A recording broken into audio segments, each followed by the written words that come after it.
আন্দোলন বাংলাদেশ বিশেষ চেয়ারম্যানের মনোনীত গাজীপুর 6 আসনের এমপি পদপ্রার্থী ইসলামী আন্দোলন বাংলাদেশ গাজীপুর মহানগরের সংগ্রামী সভাপতি জননেতা হানিফ সরকার, জননেতা এম এ হানিফ সরকার এখন বক্তব্য রাখছেন।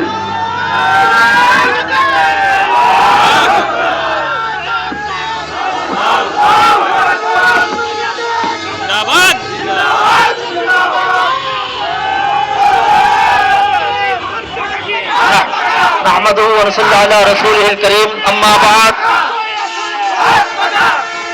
ইসলামী আন্দোলন গাছা থানা শাখা কর্তৃক আয়োজিত আজকের এই বিক্ষোভ সমাবেশের সংগ্রামী সভাপতি, মঞ্চে অভিষ্ট ইসলামী আন্দোলন এবং সহযোগী সংগঠনের নেতৃবৃন্দ, আমার সামনে সমবেত গাছা থানার বিভিন্ন ওয়ার্ডের নেতৃবৃন্দ সহকারে সমবেত তৌহিদ জনতা, আমরা আজকে ভারাক্রান্ত আবারও হৃদয়ে নিয়ে আপনাদের সামনে উপস্থিত হয়েছি যে এই বৈষম্যর জন্য আমাদের ভাইয়েরা জীবন দিল, আমার ভাইয়েরা অঙ্গহানি হলো, যারা এখনো মেডিকেলের সিটে কাতরাচ্ছে, আজকে আমরা আবারও বৈষম্যের শিকার। সংগ্রামী উপস্থিতি, আপনারা জানেন যে পিআর পদ্ধতি নিয়ে তারা একটা জরিপ করেছে, সেই জরিপে 72% জনগণ পিআরের পক্ষে মতামত দিয়েছে। কিন্তু আমাদের যারা এখন নির্বাচন কমিশনে আছেন তারা বলছেন পিআর নাকি সংবিধানে নেই। আমার প্রশ্ন হলো, আপনি কোন সংবিধানের ভিত্তিতে প্রধান নির্বাচন কমিশনার হলেন? কারণ আপনি তো অন্তর্বর্তীকালীন সরকারের অধীনে আপনাকে এই আসনে আসীন করা হয়েছে।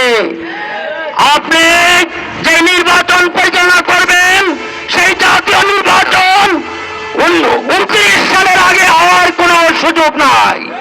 সংবিধান অনুযায়ী আগামী 29 সালে সেই জাতীয় নির্বাচন হওয়ার কথা। আপনি কোন বিধানের আলোকে আগামী ফেব্রুয়ারিতে জাতীয় নির্বাচন করতে চাচ্ছেন? অতএব আমাদের এখন বুঝে আসছে আপনারা কোন একটা বিশেষ দলের ইঙ্গিতে তাদের নীল নকশা বাস্তবায়নের জন্য আপনারা পায়তারা করেছেন।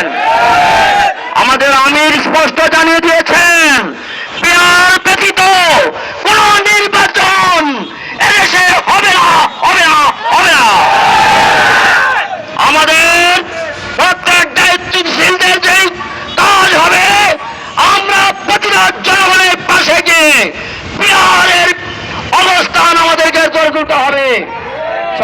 সংগ্রামী উপস্থিতি, প্রয়োজনীয় রাষ্ট্র সংস্কার এই আজকে তুলে দেওয়ার যে আইন দিয়ে বারবার স্বৈরাচার উৎপাদন হয়, আবার সেই বিধানের উপরে জাতীয় নির্বাচন জনগণ মানবে না, মানবে না, মানবে না। সংগ্রামী উপস্থিতি, আমরা দেখতে পাচ্ছি 24-এর পট পরিবর্তনের সাথে সাথে আমাদের দেশের এক দলের বন্ধুরা হাট ঘাট বাজার এবং রাস্তাঘাট দখলে নেওয়ার কাজ শুরু করে দিয়েছে। এটা কিন্তু শুভ লক্ষণ না। আমরা যে ফ্যাসিস্টকে দূর করেছি, আবারও এই ফ্যাসিস্ট যদি আমাদের গাড়ে চেপে বসে তাহলে আমাদের ভাগ্যের পরিবর্তন হবে না। অতএব আমাদেরকে প্রতিরোধ করে তুলতে হবে। আমাদের ইসলামী আন্দোলনের প্রতিটা নেতা কর্মী সোচ্চার, আগামীতে কাউকে চাঁদাবাজি করার সুযোগ দেওয়া হবে না। অতএব আমরা ঐক্যবদ্ধ টেকনাফ থেকে তেতুলিয়া মোহতারাম আমিরের নেতৃত্বে আজকে আমরা রাজপথে নেমে এসেছি।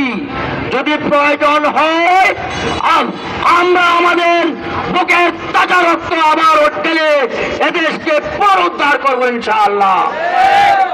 আজকে সমবেত সবাইকে ধন্যবাদ জানিয়ে আগামী দিনের যে কোনো প্রোগ্রামে সংঘবদ্ধভাবে মাঠে ঝাঁপিয়ে পড়ার আহ্বান জানিয়ে আমি আমার আলোচনা এখানে শেষ করছি। আসসালামু আলাইকুম ওয়া রাহমাতুল্লাহ।